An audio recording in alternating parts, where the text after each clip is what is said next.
Again, great to have us with you. This is a first for us. We launched a series of virtual events probably 9 months ago. We've done 9 or 10 of them.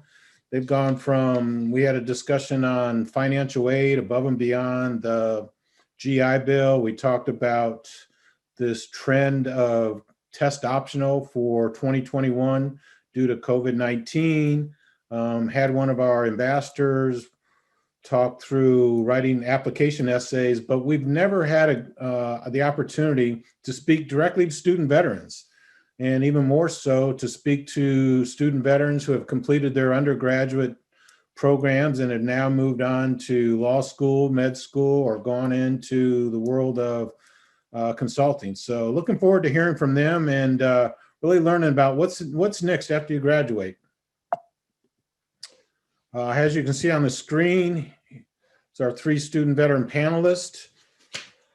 Joe, I'm going to start with you and ask you if you could do a quick introduction, but at the same time, if you could talk to us, how do you yourself describe a liberal arts education? And what did you perceive going into Amherst College, and how did those perceptions pan out after you came and went? Sure. Thanks, Jim. Thanks, Casey. Thank you, everyone, for being here. Unfortunately, I can't see you, but thanks for coming. My name's Joe Privy. I'm currently a 3L at BU, Boston University School of Law, graduate of Amherst College. Go Mammoths, 2016. Before that, I was enlisted in the Marine Corps as an intel analyst for 5 years. Spent most of that in sunny California around Camp Pendleton and up in Monterey. And before that, born and raised in New Hampshire. So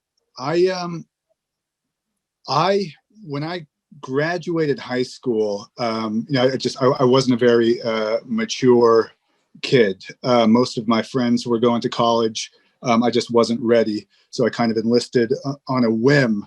And I mentioned that because for a bunch of reasons, but also because I had no idea what Amherst College or what a liberal arts education was. So even in the Marine Corps, I took college courses. A lot of the core kind of liberal arts requirements, or like English 101, pre-calc up to pre-calc and all that stuff. But going into Amherst, I don't think I really had a very good conception of what a liberal arts college was. I was infatuated with books, and I thought I wanted to go to law school. I didn't know much more than that. I kind of stumbled on Amherst College because they accepted mid-year transfers.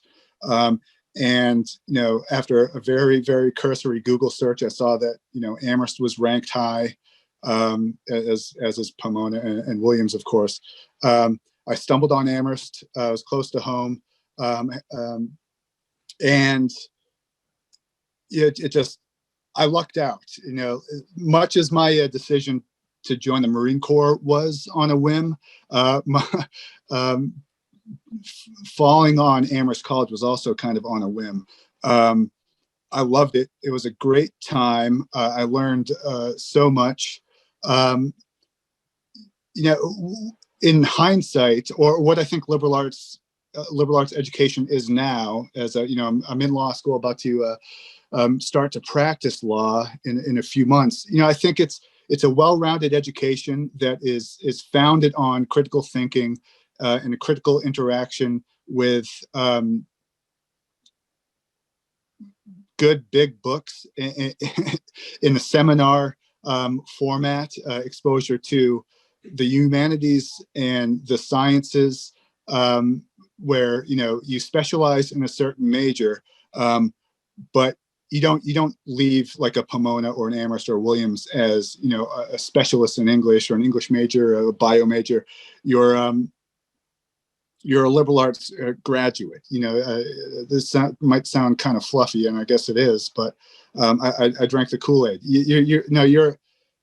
You're first and foremost a critical thinker. You have the kind of core intangible skills, intellectual and professional, that translate well into law, in business, in medicine, in leadership positions in the society we have. That's not a very good answer. It sounds very general, but that's the best I can do now. Thank you. I'm Joe, and I'm really happy to be here. Thanks, Joe. Chris, yeah, if you could introduce yourself and again give us your perspective of what you thought a liberal arts college would be, why you decided to apply and then attend Pomona College, and did the experience match the perceptions you had coming in? First of all, thank you everyone for allowing me the opportunity to speak today and be here. My name is Chris Vasquez. I am in my second semester at the University of Miami Miller School of Medicine. I was in the Marine Corps for 5.5 years, and I served in the Florida Army National Guard for 3 years. So before college, I wasn't a very good student in high school. I just wasn't very focused. I lacked the discipline. So I joined the military after the service. I attended a community college for 2 years. And it was after those 2 years, I began searching for a college to transfer to. And at first, I didn't know what a liberal arts college was. I just wasn't familiar with it. I had never heard of it. So I stumbled upon it through U.S. News college rankings, and some mentors told me about it. And I saw how high these schools were ranked compared to some of the other schools that perhaps I was more familiar with, just because the name had been floated around more often.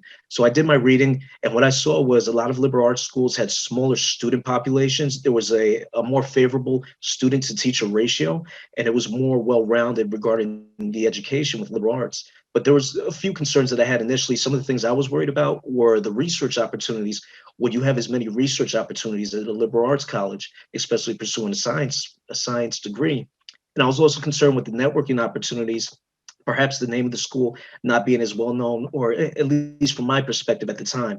And I decided to attend Pomona College, and it exceeded my preconceptions, everything I thought about it. When I got there, I saw how beneficial the small classes were. The teachers were always accessible. You didn't have to compete with a large base of students during office hours. You could easily ask questions during lectures. You had easy access to TAs. The easy access to the professors allowed you to develop relationships with your teachers that was beneficial in the long run, because I was able to use them later down the road for LORs, letters of recommendation, and sometimes at the last minute, communicating with these professors, please, I need a letter of recommendation. They were very, very accommodating, because we had that relationship through multiple classes I had attended. In addition to that, I was able to develop relationships with students that I took multiple classes with. Because it was a small school, I majored in molecular biology, and I saw the same students over and over in classes. And I thought that was beneficial, because we became friends and we were able to rely on each other and help each other out in class. An additional aspect of it, we had a lot of class discussions in liberal arts and at Pomona College. I'm not sure if some other colleges allow the same access to that, but when we have small classrooms, it was just more feasible, more accessible to have discussions. And I thought that was beneficial. Another thing, I thought it was not a cutthroat environment at all. And I know that's a concern with some colleges, some of the perhaps Ivies, people float that around there. I thought Pomona College was just such a collaborative environment in which students were really trying to help each other out. And it was a very easygoing environment. And to address the concerns regarding research at a liberal arts college, I thought it was very accessible. I thought if you wanted to get involved in research, Pomona College was very easy. There were a variety of opportunities in different sectors of research that you can reach out to professors and get involved in with. And I also thought that regarding the networking and the name, I didn't know Pomona College at the time, but the people that needed to know who Pomona College was in terms of when I applied for medical school, they did. They did it. The name, you may perceive it as, well, I'm not familiar with the school name, but the people that need to know what the school is, they know, trust me. So overall, that was my experience with the liberal arts college. All right, thanks, Chris. And Jake, yeah, if you could again introduce yourself and kind of help us understand your pathway to and through Williams College. Yeah, hi everyone. Thank you for allowing me to be here. This is a privilege and honor to speak with you all today. So thank you for that. My name's Jake. I went to Williams College after just shy of 10 years in the Navy. I was enlisted as a Navy SEAL. I was based out of SEAL Team 8 on the East Coast in Virginia Beach, then moved over to Germany for a couple of years. Got out of the service in Germany and came straight to school.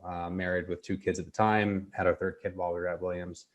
And now I'm in management consulting at EY Parthenon. So kind of a really good stepping stone for a business career. I'm actually going to pivot out of that into med school. So I applied and I'm attending med school next year, but actually like that's, I think, relevant here because first I want to echo everything that Joe and Chris have already said. The liberal arts degree, like I had no idea what I was getting myself into. I'd never heard of any of these schools. I'd never heard of a liberal arts college. I'd never heard of Williams, Pomona, Amherst, Swarthmore, any of them. They're all amazing institutions. I just had never heard of them coming from the South and military family. And I didn't learn about them until I was kind of like deep into my college search for where to apply to. But anyways, so my preconceptions, I think, were pretty similar. I thought it'd be like this kind of soft, squishy, everyone's talking about feelings in little seminars. And I was worried it wouldn't be rigorous. I was worried about science being pre-med at the time. I was worried about not having access to labs, to hard science, to any of that. And of course, like I was completely wrong in all those things. And the more I kind of learned about it in the process and got more comfortable while I was applying, the more I realized how wrong I truly was in all those things. To echo again, one particular thing Chris said towards the end, where like the people who know about these know, that's true, of course, of all graduate school admissions, med school admissions, business school, law school admissions. That's true in the top investment banking firms. That's true at Google and Facebook. For their recruiting talents for both the business side, for the I know a couple computer science friends have gone over there as computer scientists and as engineers, which you don't typically think of coming from a liberal arts college. That's true, obviously, in the consulting world. So it's definitely the case that these top liberal arts colleges open up pretty much every door you could imagine opening.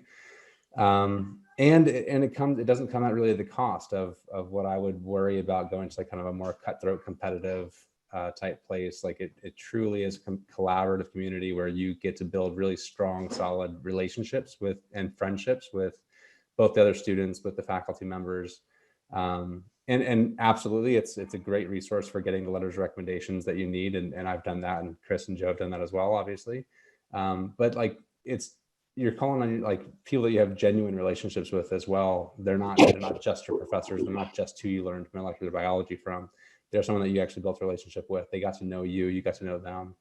I was able to do top tier research right on campus in Western rural Massachusetts. I was able to get published in 4 different kind of top tier journals in biology. And I was able to build a flexible curriculum to kind of really find and pursue my own interests and kind of become the best kind of like student that, like the best Jake that I wanted to be. I was able and empowered to do that at Williams. So yeah, like I can't say enough good things. Like it's one of my friends came a year after me, and while he was kind of touring the campus, he kept saying like, well, I keep looking for the lies, keep looking for the holes, keep looking for like what's wrong with this place. And like it's hard to, you just can't really find them. If there's any downside about Williams, it's like maybe if you want to be near a big city, the closest big city is 3.5 hours away. You don't have that issue at Pomona, and there's a couple other liberal arts colleges that are closer to cities too.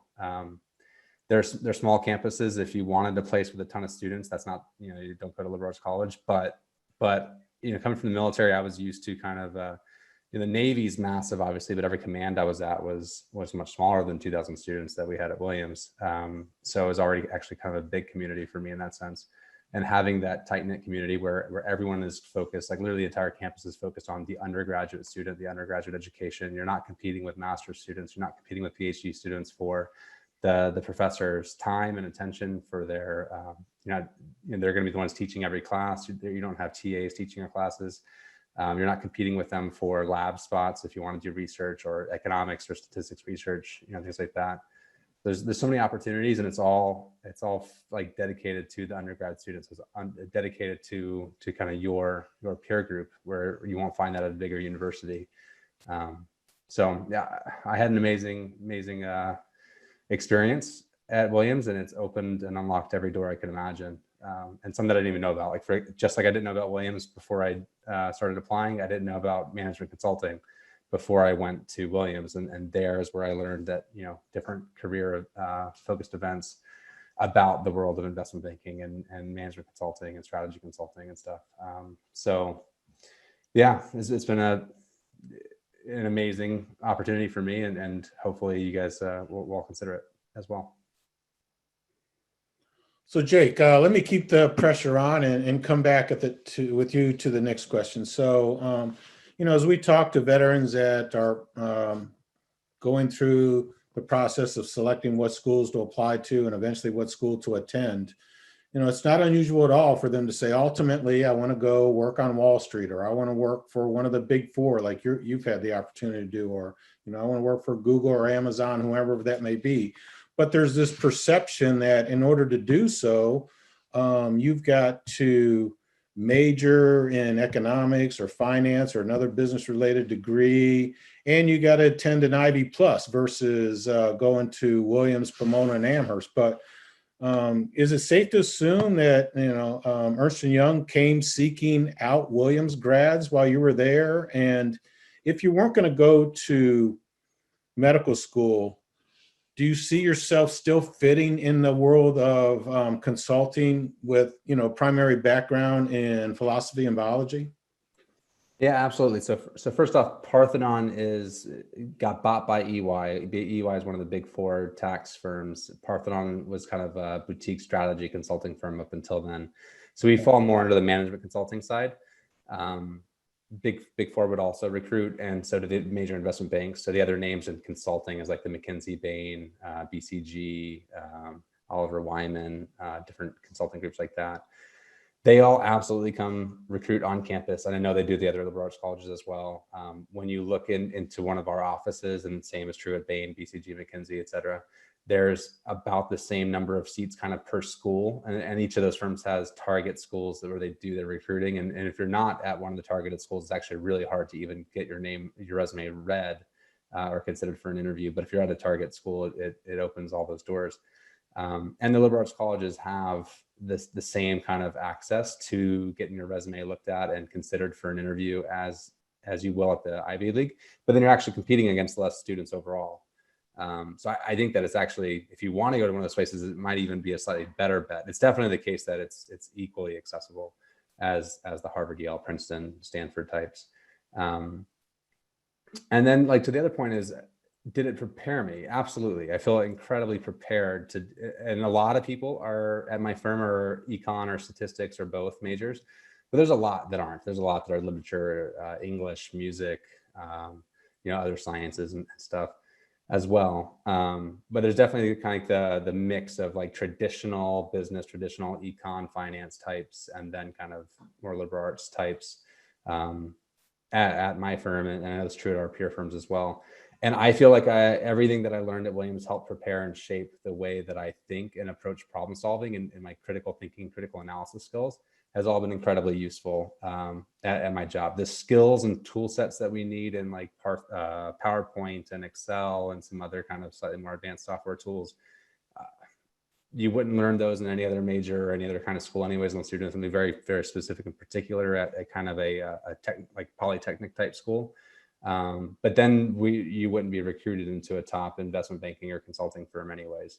I'm definitely on the track now, having started off with a successful career where if I wanted to stay in business and go to one of the top business schools, like that's the path that most of my colleagues are on right now. And most of them are going to top 3 or top 7 business schools after their first 2 or 3 years here.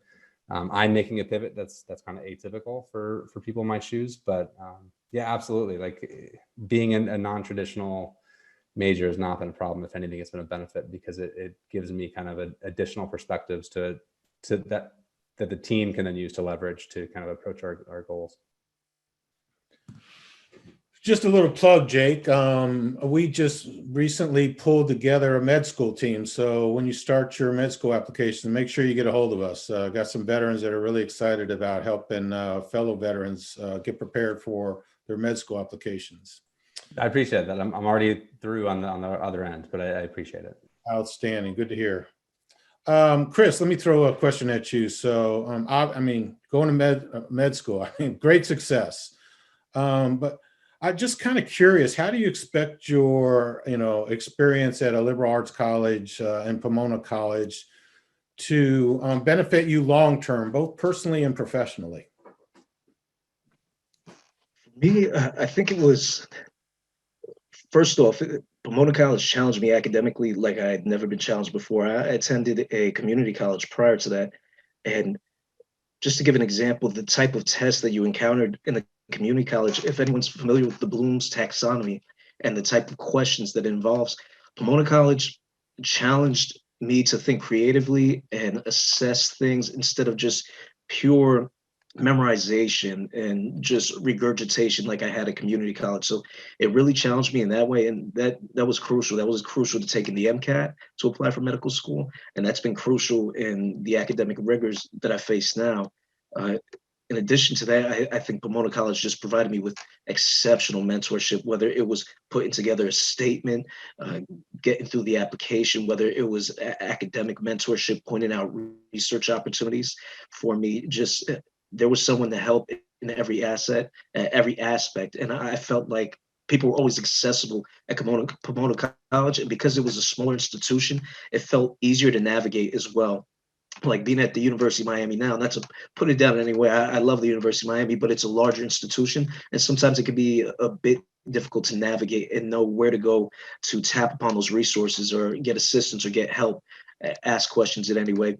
So I think that's been really useful. And another aspect I think is the humanities, exposure to the humanities and the liberal arts. I think has not only made me better academically, but it's also made me, and this is going to sound a little cheesy, but a more compassionate individual. When you expand your horizon beyond science and you learn about different things in the liberal arts, such as sociology and psychology, different things like that, it really does make you a more well-rounded person, and it does help out. And there have been studies, I believe, that show that doctors that are actually have more interest or understanding of the humanities tend to be more compassionate. And that's a big push in medical schools to try to emphasize some of those humanities as well. So I think those three things really, really helped me out. Thanks, Chris. So I want to turn to the more practical side. When I was on active duty in the Marine Corps, I was able to get my bachelor's degree using tuition assistance. At the time, they covered 75%. And then I used the Vietnam era GI Bill to get my master's of education. And I left with a little bit of debt, $20,000, moderately manageable. I'm 64 years old. I'm still paying off that debt, but only because of all the deferments I got. But Joe, I'm thinking Amherst College and then Boston U. That's an incredible price tag. How are you addressing that and meeting that challenge? Above with the GI Bill and above and beyond the GI Bill. Sure. So I left Amherst. Sorry, can you hear me? I left Amherst without any debt. The combination of GI Bill and yellow ribbon. I'm not. Lexi might be able to. The Amherst admissions officer might be able to speak better to their policy with yellow ribbon. But I know all of my veteran friends who left Amherst went there or left with no debt because of yellow ribbon and the GI Bill. I transferred to Amherst and I spent 3 years there. So I had some GI Bill and yellow ribbon left over, which I was able to apply to BU for half my stay there. Law school was 3 years. So I had a year and a half left of the GI Bill. And the way law school works with financial aid, it's all merit-based. And I'm sure most of you heard of the LSAT, the big scary test. It's not that scary, but it's the law school admissions test. MCAT has, med school has the MCAT. But based on your LSAT score and your GPA, your undergrad GPA, you get awarded, you get a financial aid award. And so this is all to say, I'm going to be leaving Boston University or BU Law School with a little bit of debt, but definitely manageable. And,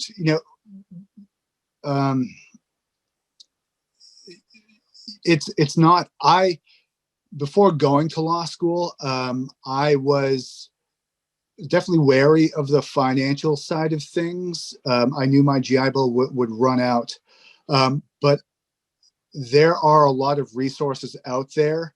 I can only speak to law school, but it's a pretty straightforward merit-based financial aid award program.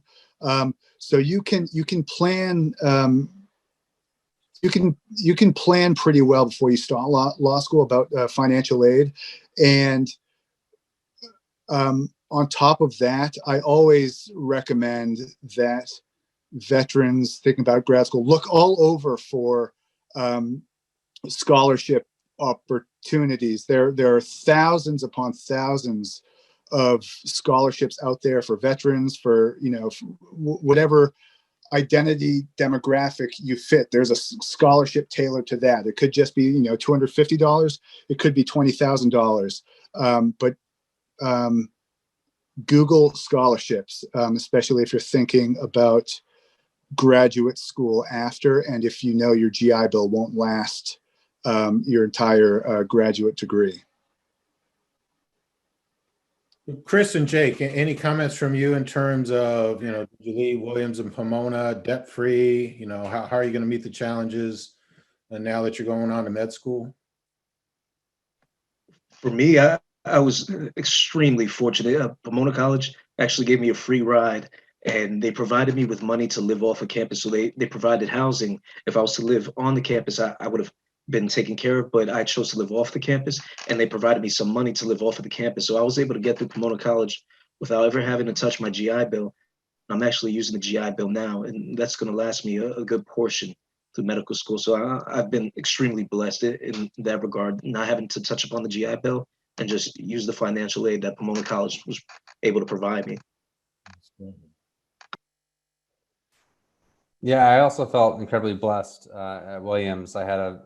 The way financial aid works at Williams is, and I'm pretty sure at all the peer schools, is need-based and need-blind admissions, and then need-based financial aid grants. So you demonstrate whatever financial need you have, and then they meet the rest. So I actually didn't need to use the GI Bill for the first 2 years. I didn't need to for the last two, but I opted into using it because the BAH would provide additional funds for our kind of monthly budget.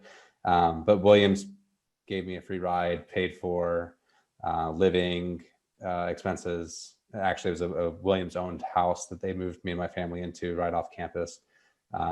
We had kids at the time, and there was an amazing children's center for preschool. So my kids went to the Williams College Children's Center for preschool, and they paid for that during while school was in. So not for the summers. So they just didn't go during the summertime, but all through the semesters, they paid for my childcare. So yeah, I can't, everyone's financial aid situation is going to be kind of a little bit unique, I think, but I think that it's true that the liberal arts colleges, particularly the NESCAC and Pomona, are going to provide kind of the best options in almost all cases, I would imagine. Yeah, thanks, Jake. We often hear about need-blind admission, but if you don't meet 100% of need for all your admitted students, then need-blind admission is not worth much. So Williams, Amherst, and Pomona, all three are 100% need-based schools. So Chris, Joe, three of us come out of the Marine Corps, smallest of all the military services. Jake, you come out of a very small community within the Navy. And I know when I retired, I was kind of freaked out by that, and envious of, these larger entities, thinking that they would have, a much broader network that I could rely on. But kind of curious, have you found that the tightness of the smaller liberal arts colleges that you've attended have really provided you great resources in terms of networking for jobs, internships, letters of recommendation for law school, medical school? Chris, let me throw that out at you just to first start. Yeah, that was difficult because coming from the Marine Corps, going to a liberal arts college, I think at the time when I was attending, maybe there were 4 other students, and we, we were pretty close. And the thing was, because we were the veterans at the school, we would communicate with each other regarding challenges, regarding navigating certain obstacles. Prior to me attending Pomona College, someone actually reached out to me that was a veteran, and I was able to just rapid fire different questions, different concerns before I moved out there or before I committed to attending, and they were able to provide me a lot of information. But outside of that, it was a little challenging in terms of finding network opportunities to go into medicine that were veteran related. I did attend the Warrior Scholar Project, which was very helpful. And I did use a Marine Corps program called, I believe it was the Leadership. I'm sorry, I'm forgetting the name, Leadership Scholar Program. And they provide, yeah, they provided me assistance with putting together my application, and they were extremely helpful in terms of putting down a statement that was a competitive statement. But outside of that, I had difficulty finding military related opportunities. But what I do think occurred was, because of my military background, that opened a lot of doors in terms of differentiating myself from everyone else and getting access to different opportunities, whether research opportunities, participating in different programs, applying for different jobs as a medical assistant. I really think the veteran background just made me an outlier, and it helped me substantially. It was the go-to card to separate me from the bunch, and it was just extremely helpful.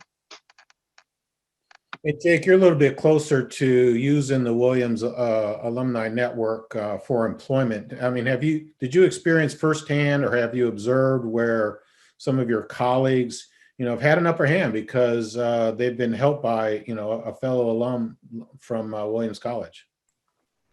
Yeah, absolutely. I mean, Williams, and again, I think everything I say is kind of going to be shared across all these schools.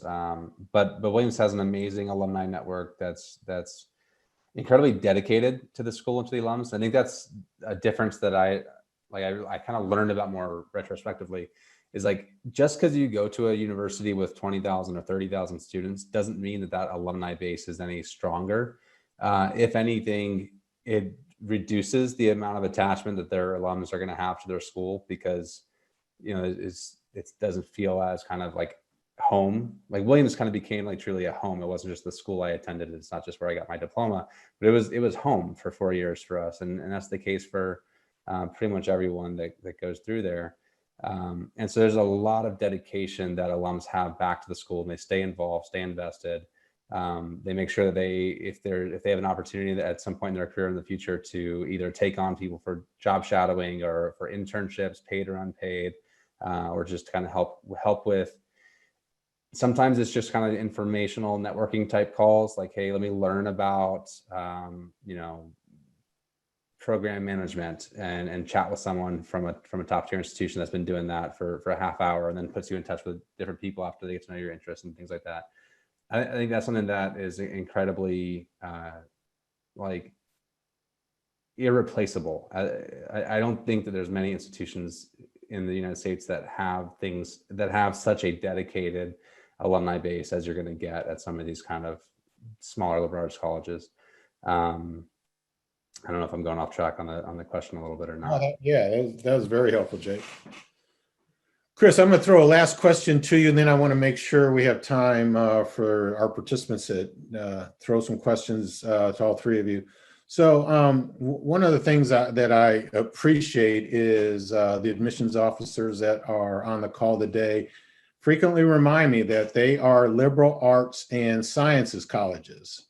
And I mean, who would think that you're coming out of Pomona College, a selective liberal arts college, with a primary study in the area of molecular biology? Could you talk about, the focus on the STEM related programs at Pomona?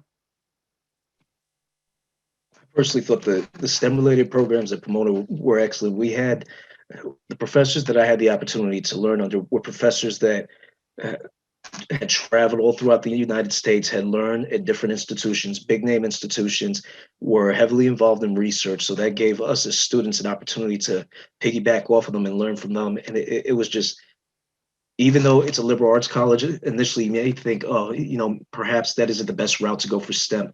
But the education I received was just I would put it on par with any education at any other school because of the access I had to professors to help me out, to TAs, the easy access to research I had, the professors. I think at Pomona College, additionally to that, really emphasize active learning. So there are many ways you can learn this material. This material is challenging. So to death, say for example, can be difficult to digest this information. And I felt like there was an emphasis among the staff, the professors at Pomona College, to teach in an active learning manner and easily package difficult to understand concepts in an easy way to help facilitate your learning. And I thought that was one thing that I think every class emphasized, and that was huge to my success, whether taking the information, the science I learned at Pomona College and translating that over to taking the MCAT and applying that information.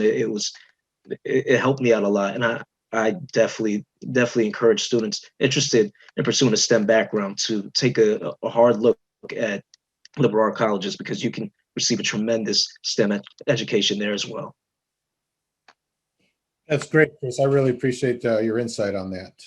I'm going to go here to the Q&A, see if any questions have come up. So Murphy, yeah, great question. Any of the panelists, how did you and other veterans around you initially adjust to coming from a community college or part-time studies while enlisted to the top-ranked schools that we landed at? So I can take that. I took part-time community college courses while I was active duty. I got out in December and transferred the following semester. And this quick turnaround, and I was nervous. I didn't know what to expect. Very self-conscious. Like Chris said, I wasn't a good student in high school. I did well in my community college courses, but I didn't know how or if I could hack it. In NESCAC, in really rigorous, highly selective schools, and I think the only advice I could have given myself, or I wish I could have gotten, and I'm sure I did get this advice, would just be to chill out and work hard and listen to advisors. There are a lot of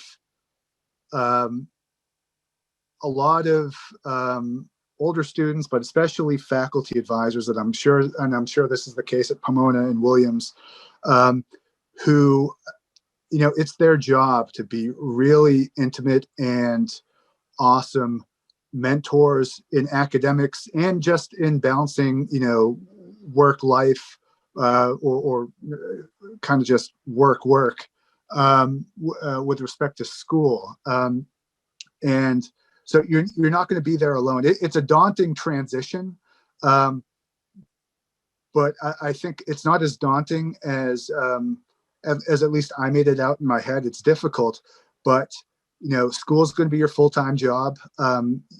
You high achieving in the military. You got into one of these colleges for a reason, so you can do the work. And I guess my advice and what my difficulty was kind of overthinking, and not just worrying too much and not listening to people. But I guess to sum up, it's a difficult transition, but it's more than doable, and it's a really awesome time. It's just kind of do your work and just listen to advisors. Yeah. Thanks, Joe. Appreciate that. Andrew, what's the one thing you wish you had known or done differently about the college application process? And then Andrew follows up and asks about the support system for veterans like you at the school you attended.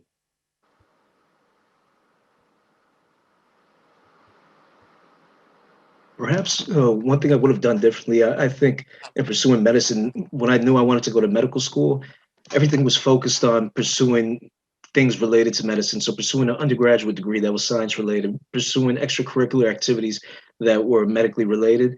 And in hindsight, you don't necessarily have to do that. You can get a degree in whatever you like, whatever you're passionate about, whatever you're interested in, and you can apply for medical school. You may have to take some classes on the side. Some schools are actually doing away with some of these prereqs, but I would encourage pursuing whatever you are interested in and not choosing a degree such as chemistry or biology based off of what you think medical schools want to see. I'm not even sure if perhaps a degree in something different is more attractive to them because it helps you stand out from thousands of students who probably also have biological science degrees. So I would say just pursue what you are passionate about.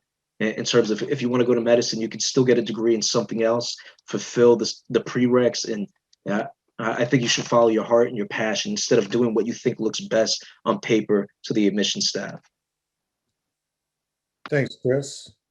Mr. Sneed, how you doing? Yeah, Mr. Sneed, you get some frequent flyer numbers, number of events you attend. Great to have you here again. So question from William Sneed is, do any of the colleges have a comprehensive career advisory teams that specialize in the students in making the next step, whether it be med school or foreign service?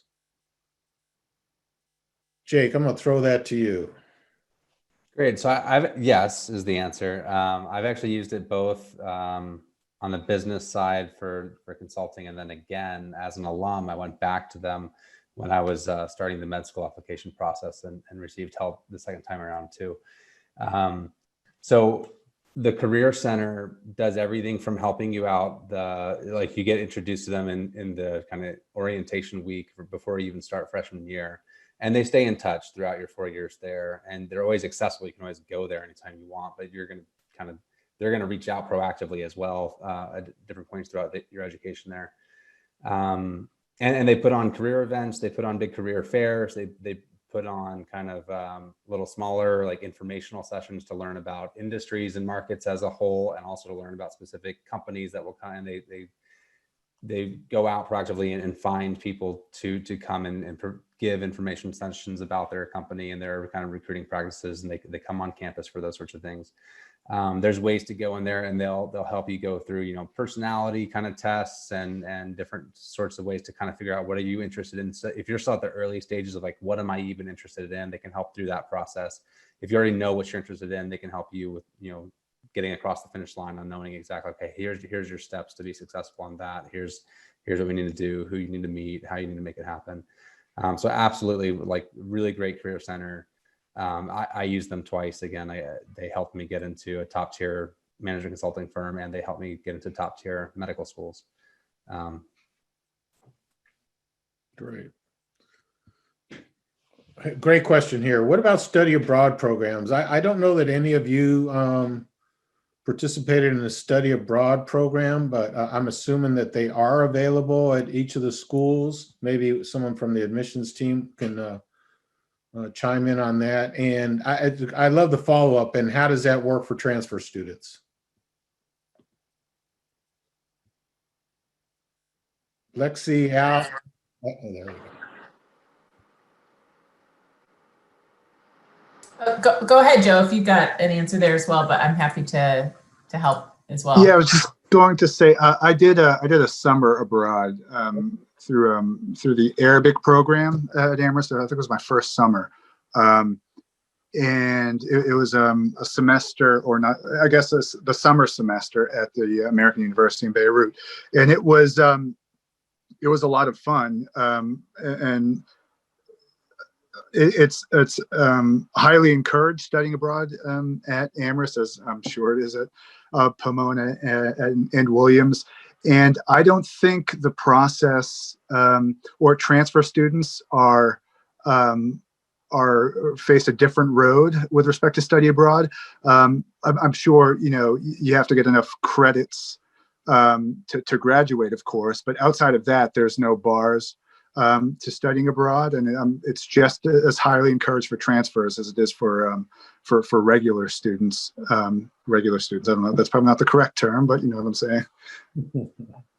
Yeah, and the only thing I'll add is that the only restriction I think that the three of us have here is that if you're coming in as a first semester junior, Then we sometimes will get creative in maybe a summer opportunity because you are required to complete 4 academic semesters at our campuses.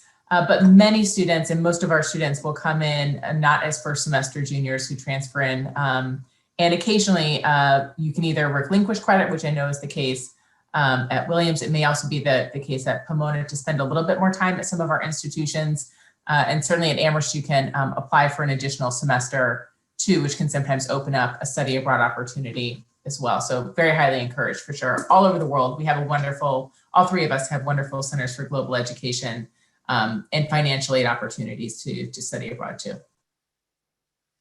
Thanks, Lexi. It looks like we have a series of questions coming up relative to applying to these schools. So what I want to do is put up the name and contact information for each of the schools. I'll tell you firsthand that if you were to contact any or all, they're going to invite you to follow up with a one-on-one phone call if you would like. Strongly encourage you to take advantage of this. I mean, during COVID, you just don't have the opportunity to visit the schools, but what a great opportunity to learn about whether or not any or all are a great fit for you. So let me, so I'm going to open the mics up to my esteemed colleagues from the admissions offices. From Ben, for the admissions officers, what are you looking for in applicants and what can help applicants stand out and be more competitive applicants? And just want to kind of turn that over to, for Lexi, Adam, and Alex, if you could all talk to it from the perspective of a post-traditional student who's applying 5, 6, 7, 8 years removed from high school, may have been a part-time student while on active duty, or may have been attending a community college and as a full-time student immediately after separation.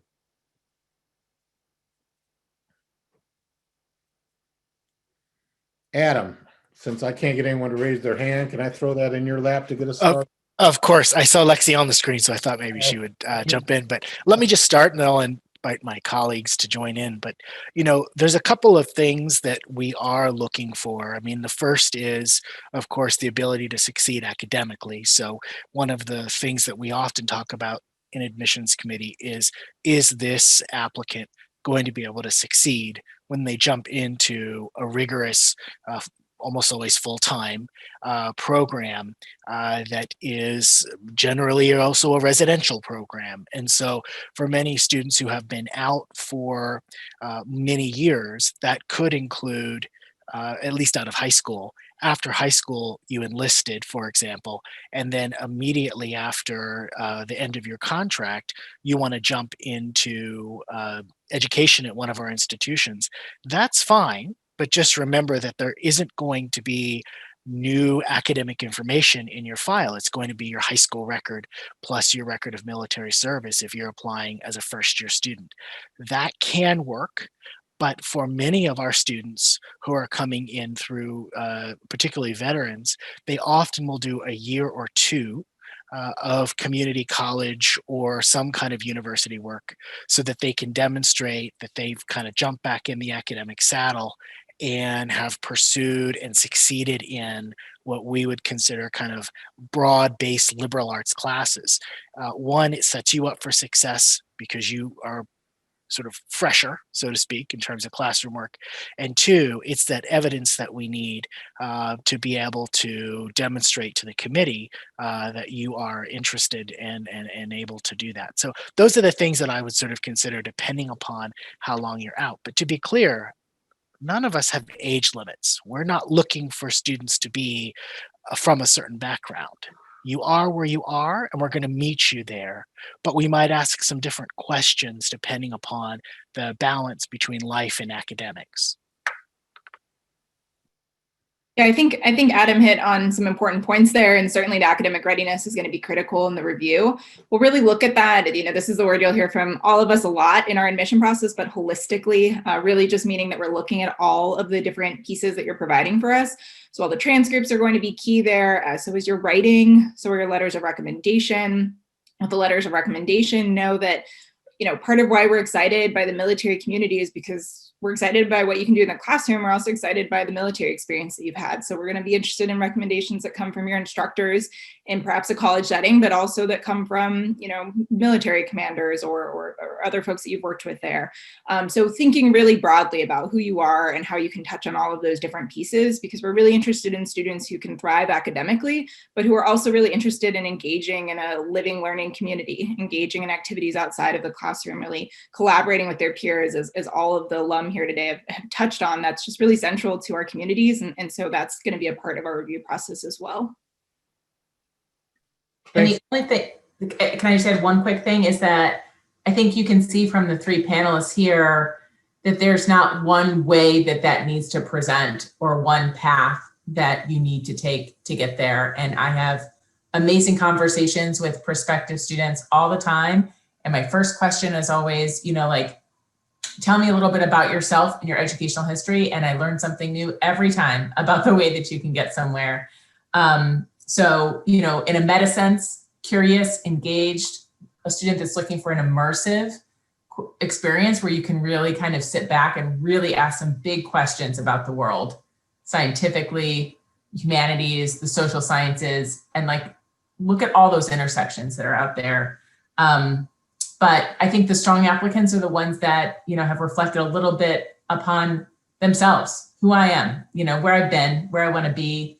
And it's okay if you're still a work in progress. You don't have to be this fully formed, Nobel Prize laureate or something like that, right? That is why we're there as undergraduate institutions, is to help you kind of put those pieces together. Joe always tells me that he's I was just a regular guy. How did I end up here when we have conversations?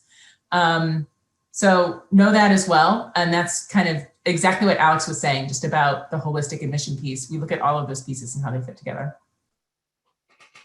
And Alex, Lexi, if we could stay with you. So the question from Andrew goes on, the importance of the data, GPA, SAT and ACT scores and the like. And one of the things that I've heard consistently is that, the top tier selective liberal arts colleges, should they choose, could admit in an entire class of 4.0s and perfect scores on the test. And because they get enough applicants with that type of stats. But that's not what you do. And Lexi, you put it to me really succinctly, is that I'm from the Office of Admissions. I'm not from the Office of Denial. So could you address Andrew's question a little bit about, the importance of GPA, but its relevance to the holistic aspect of looking at an applicant? Sure. And I don't know if I was the one that came up with that nice phrase, but maybe I did. So, the basics of what we're looking at are you have sort of the building blocks to tackle what we want you to do in the classroom, but then also that you can actualize that. There are some very, very intelligent people out there who, enter into a period in education where they just weren't ready, right? We've heard that a little bit on this panel already, and the transcript reflects that. And so if you have a pass where you have some grades that perhaps aren't reflective of your ability, that's the holistic part where you might want to reflect on that a little bit. The farther that is from your current experience, the less that's going to matter. But don't act like I'm not going to see that in the admission committee, or that our dean of admission is not going to pull up your file and be like, oh, what is this series of D's and F's that happened in the spring semester of 2014 or something happening here? So I think that that's a baseline. We do need a certain level, and there's not a cutoff necessarily, because there's circumstances that we're taking into account with all of that. But it's true that there are many things in applicants that we will look at beyond the raw numbers. That's what context is about. That's what holistic admission is about. And that's really where your essays, your reflection on that, helping us understand where you've been and where you are hoping to be and where you are now. And so there's a lot that we're taking into account when it comes to that. The question of what should I choose to prioritize or focus on is an interesting one, because in some ways it all matters. It's all meaningful. Who you are as a person is meaningful to us. But certainly at the very least, we hope to see a track record of some recent success, if possible. And even if it's not on a transcript, if you have, and we're not going to accept it for transferable credit, but I've worked with students and looked at their joint services transcript before and things like that. So there's other ways perhaps that we can get some evidence of that. And that's why we really loved having conversations individually with students too. And Adam, let me stay on this because it's an important topic. There's GPA and there's GPA. Could you talk, I've got a 4.0, but instead of English composition, I took business writing. Instead of college algebra, I took technical math. You talk a little bit about the source of that GPA and the importance of taking classes that demonstrate you're coming in as a well-rounded student who is academically prepared? Yeah, it's a great question. I think to be succinct about it, the courses you take matter more than the GPA you have. The expectation is that you are going to be doing relatively well, right? So if you jump back into an academic setting, yeah, there might be some transition that needs to take place. But the idea is that you are applying to our institutions because you want to continue to succeed in the classroom. I think all of us are more than happy to look at the long history of your educational path. If high school wasn't your thing, the military was a place where you grew up, so to speak, and you were able to sort of put things back together. And then after exiting the military, you jumped into college and you're putting the pieces back in, sometimes part-time, sometimes full-time, sometimes a class at a time. The expectation is that you are taking courses in what we would call the sort of liberal arts core. That's math, science, social studies, English, and foreign languages. There might be some courses sort of outside of that are electives, that's fine. But the expectation is that those academic core liberal arts foundation classes are going to be the kinds of things we're looking for to prepare you for the sorts of classes that you would take at Pomona, Amherst, and Williams. I won't speak too much to degree of transferability. We all have different rules on what's transferable and what's not. But generally the rule is, if we have an equivalent class, there will generally be an argument made that that's a transferable class. So if you take a calculus 1 class, or you take a biology with a lab class, we all three offer calculus, we all three teach biology, that'll probably be a transferable class. But to Jim's point, if you take business technical writing for marketing majors, that may be something that wouldn't transfer to our institutions because we don't have a marketing major. We don't offer business writing in that sense. So sometimes it gets down to what the class is actually about and what's taught. But if you stick with those core areas, math, science, foreign language, social studies, and English, you'll generally be in the ballpark for transferability. And that's really what we're looking for when it comes to evaluating a transfer applicant, is that you are ready to take the kinds of classes that you're going to continue taking at our institution. So I want to round out the Q&A with Ben's question. What are you looking for in applicants? Very common question to ask. What can applicants do to stand out and be more competitive? And I'll say, here from service to school, we often hear, well, how do I answer this question about extracurricular activities? And pretty much say, well, 4 years in the Marine Corps or the Navy, that's a pretty stellar extracurricular activity. So, but could you just kind of carry on with that particular question? Sure, I can start with that. So, I think, some of what we've already touched on and just the what are we looking for answers a little bit how you can stand out, because those central pieces of even just, having a strong recent college performance, that's a big part of helping you to stand out. That's no easy feat.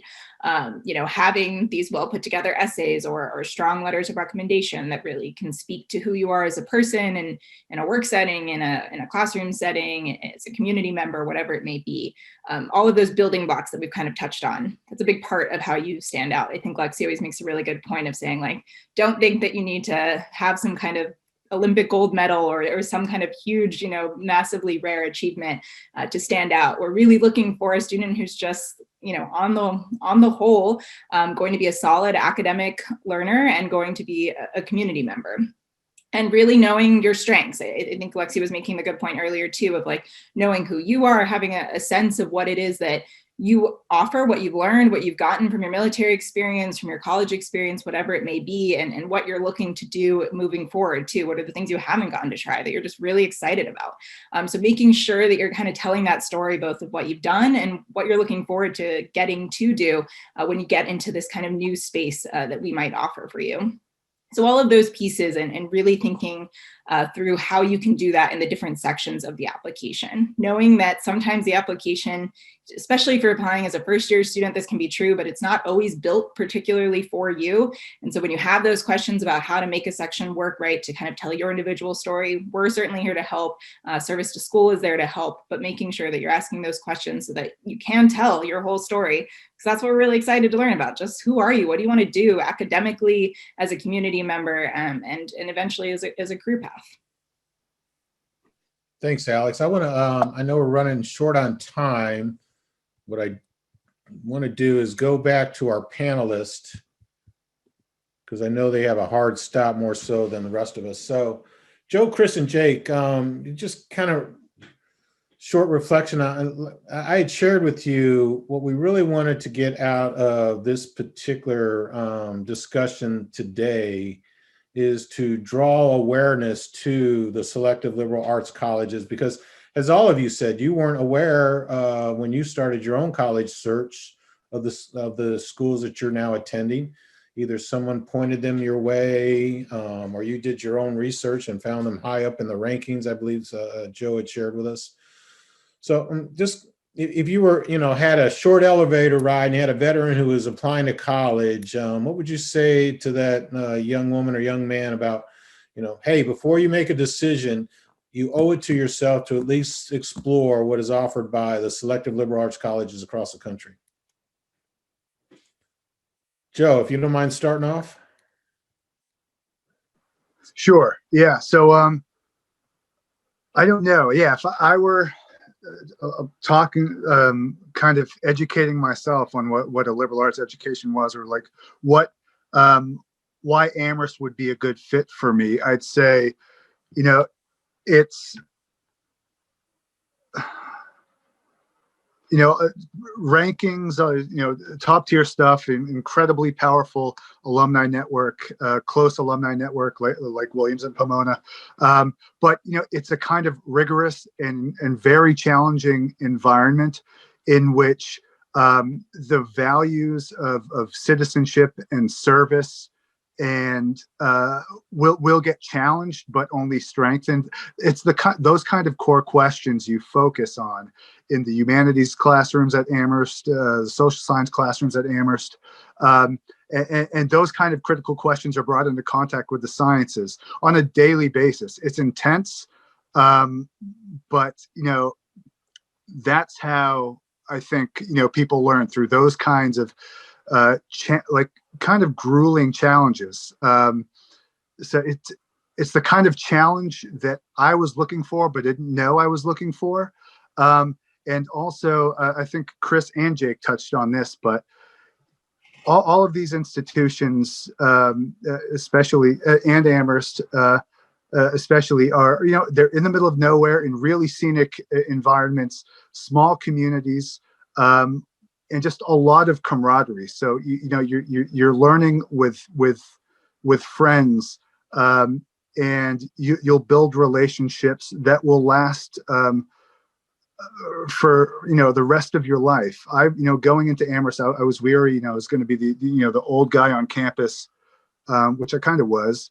But that I wouldn't fit in. I didn't want to live on campus, be on campus, because I was coming from Camp Pendleton, a relatively conservative Marine Corps culture, into like a very progressive sort of progressive mecca in Western Massachusetts. But it's the relationships have been incredible. So I guess I'm rambling, but to sum it up, I'd say the sort of like foundational challenges that it's just it's what you live for, and also the relationships. I think we can't really find those kind of relationships and close-knit environment at the Ivies or some of the bigger schools out there. It's really, it's unique to these small liberal arts colleges. You get the rigor and the community. Yeah, I think that's what I tell 24-year-old Joe coming out of Camp Hamilton. Jake, anything you'd like to share with the folks? Yeah, I mean, echo pretty much everything Joe just said. The rigor of the community, like Williams helped me become the best version of myself that I could become. It really helped shape me in a lot of ways that were incredibly meaningful. And also, it was a home for us, and it was a community, and we built lifelong friendships with both my faculty and some staff members and my fellow students. And I don't think I would have felt as comfortable with any three of those types of groups than any other type of institution. Like I was worried that I'd be too old to make friends with the students, too young and junior to make friends with the faculty, and just irrelevant to the staff. I think that would be true at larger institutions, but it wasn't true at all at Williams. So yeah, I mean, I think like Joe really hit on it. I do want to back up to some of the topics that the admissions officers were speaking about a little bit more, because a lot of their answers would have scared 29-year-old Jake applying, because, and I'll explain why. So I did 1 year of undergrad full-time out of high school in 2004 and 2005, where I got bad grades. Well, not bad grades. I got like B- average or B+ average. I was like a B+ A- average GPA out of a nowhere rural high school in Tennessee. And then I didn't do any more school except for one online algebra course where I got a B- because I didn't have time for it for work. And then for 6 years, I didn't do any more academic anything because there just simply wasn't time for it. So like that like list of here are the things you could do. I think that they meant it as like a list of things you could do, and all of them will be helpful, but not a like checklist where you have to check every single box. And if you haven't, then do not apply. I don't think that they meant it that way. I'm sure they didn't, because they accepted me, right? So I just wanted to say that like it's like everything they said is absolutely going to be helpful, and you should do it if you can.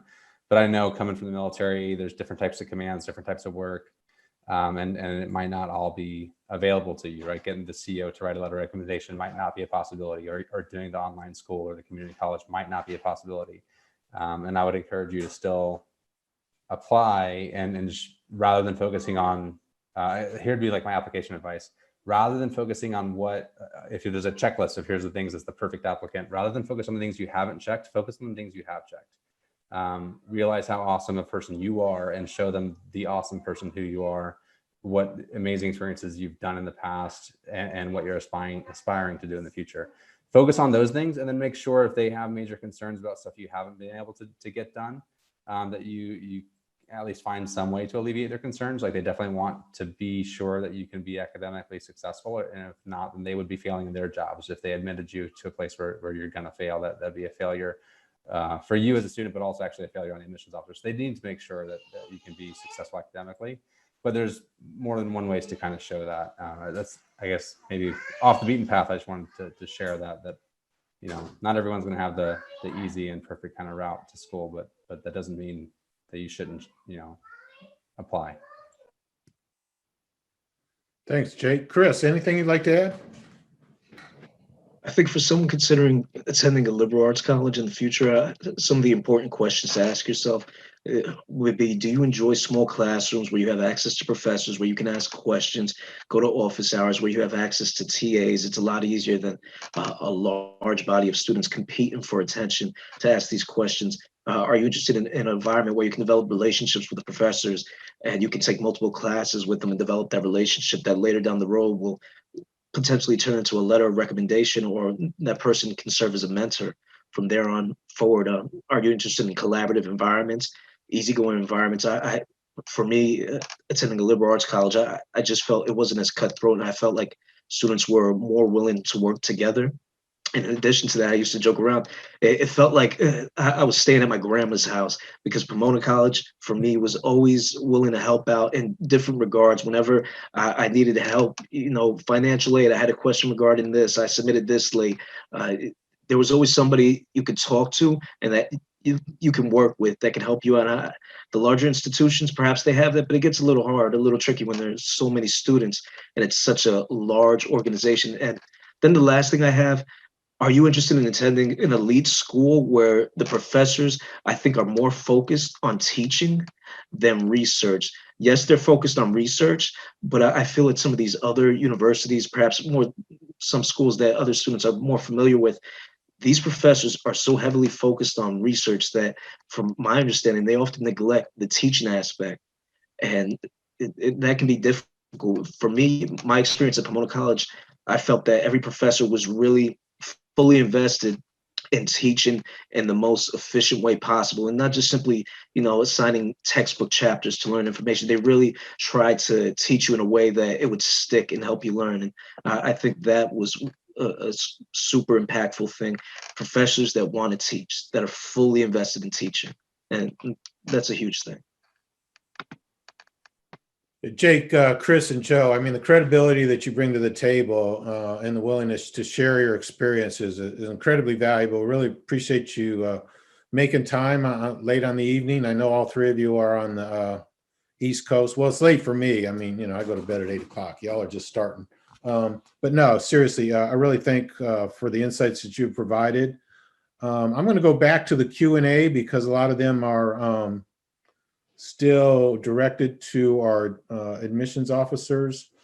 But gentlemen, yeah, if you want to stay on, you're obviously more than welcome. I know some of you had hard stops though. Looking forward to hearing of your future successes, and invite you to sign on as Service to School ambassadors when you get a chance. Thank you, gentlemen. So let me go back to our admissions officers. Question from Andrew. Could you talk about the support system you have for veterans at your schools?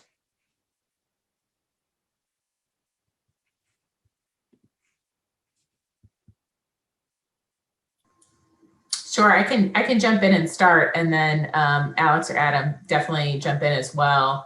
All of our institutions have pretty robust support services for all of our students, including our student veterans. And they're very comprehensive. I mean, we're very much focused on trying to make sure that you can show up at our institutions as present and as fully as possible. And in that, we understand that that support needs to come from a lot of different directions.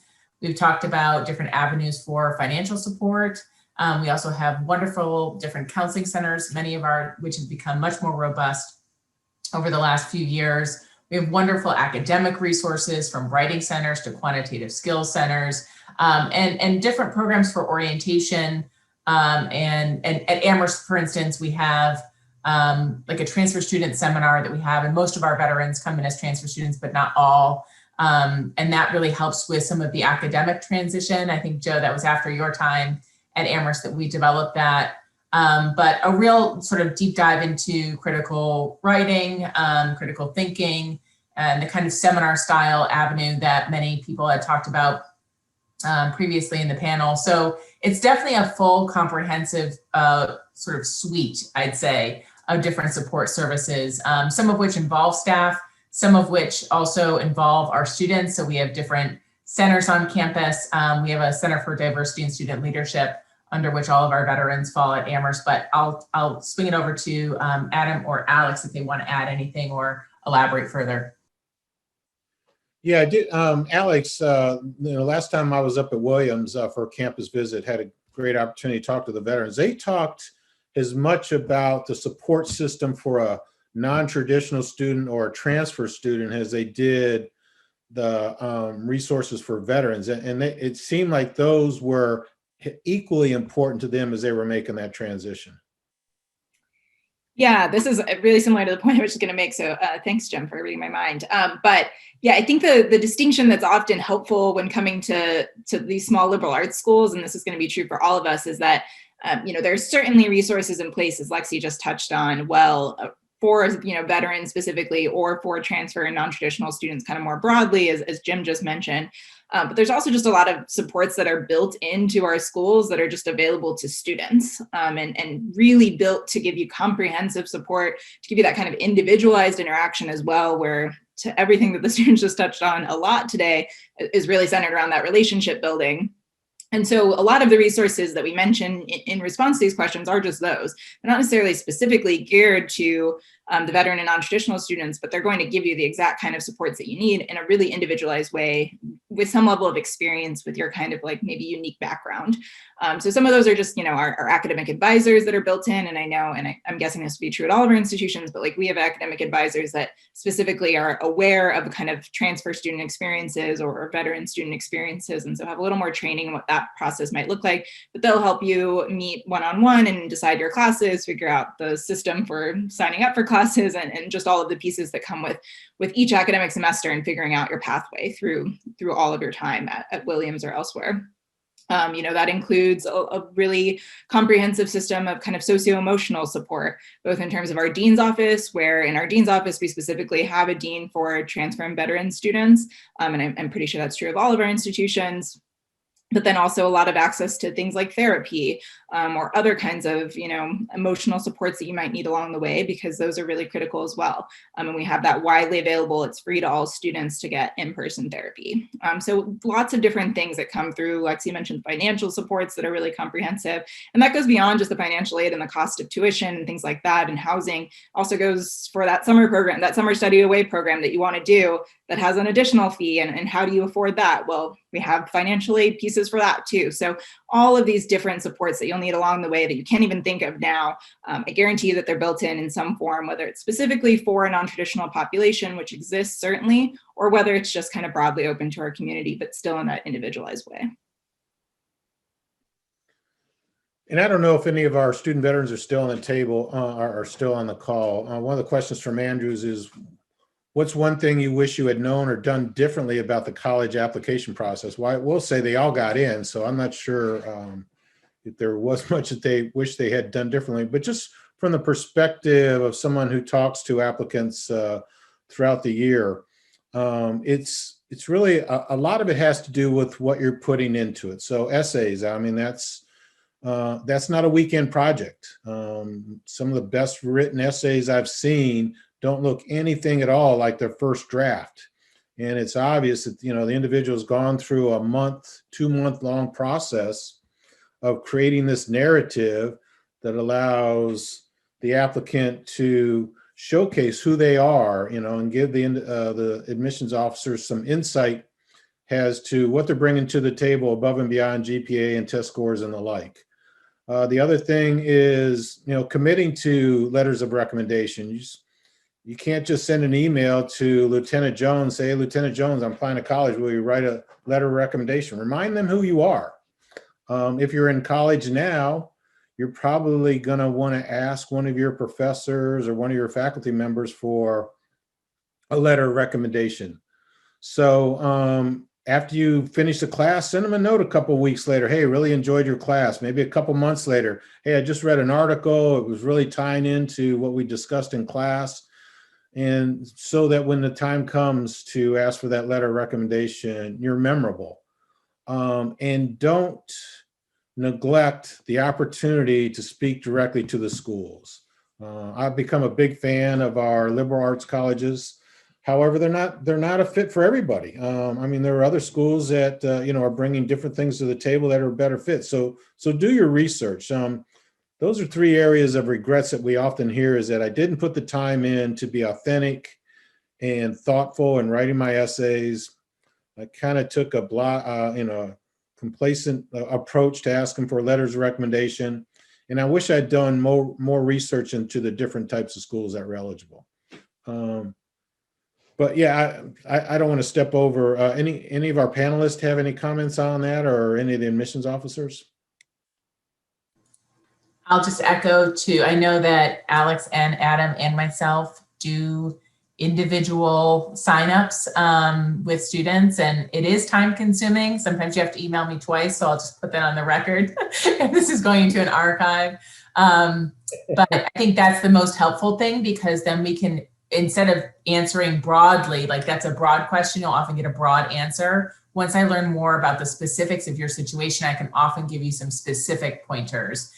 With the goal of leaving as many options and as many doors open to you as possible. So I think that's how all of us try to navigate this, is that, we're not going to give you advice that says this is how you make your application just for Amherst, and Amherst is the only school that you should necessarily apply to. That's not our goal. I mean, we're highly selective admissions, and we're not the fit for everyone, as Jim said, but don't be afraid to apply to a range of institutions as well, and leave doors open. I know that the advice that we're going to give you is one that will hopefully make you a competitive applicant, whether it's one of the 3 schools here, other selective institutions, and beyond. That's really our goal, is to do a service to you as well.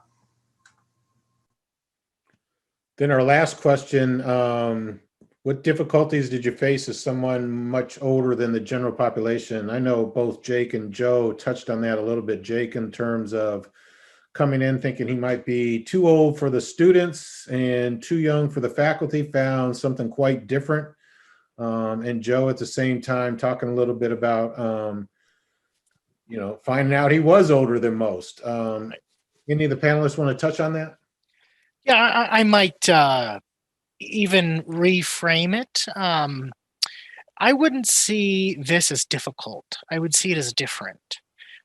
Because I think all of us want to support students where they're at. And so for you, if you think some of your needs might be a little bit different because you're a more mature student, I think that is a great starting point for a conversation once you've been admitted. Maybe your housing needs are a little different, or maybe the kind of mentor advisor that you want has a certain experience in a certain space, or is at a certain place in life. Maybe the ways in which you might need support throughout your time as you move toward graduation are a little bit different. So I would say, see this as an opportunity to sort of reach out and ask some questions and engage in a little self-advocacy, knowing that it will lead to your success. Don't just sort of assume that it's going to be harder, so I don't want to do it, because I think you'd be surprised at just how tailored the experience can be at our 3 institutions and at liberal arts colleges, particularly those affiliated with service to school. They vet who they partner with, and they value the experiences and the relationships they have. And so if there is a service to school relationship with an institution, there's a good reason for it. And so you can trust that relationship. But the only way to not get something you need, no matter where you are in life, is to not ask for it. And so I would just encourage you to be aware and vigilant of the ways you need supported if you are an older student, and to ask for it as you navigate the process. I think most of us are going to be more than happy to accommodate, or try hard to get close to accommodating the kinds of requests that we get, particularly from our veterans and our older students. Thank you, Adam. Well, that wraps up all the questions. Appreciate those that hung in there so we could get to all of your questions. I'm confident everyone found this to be helpful. I definitely did. So looking forward to hearing of your own future success. And we're here, and as well as Lexi, Adam, and Alex are here for you. Thank you. And Casey, again, thanks for putting this together. Casey Valente, who many of you have come to learn, because she will send you your introductory email pairing you up with your ambassador. Thanks again, Casey. Awesome. Thank you, Jim.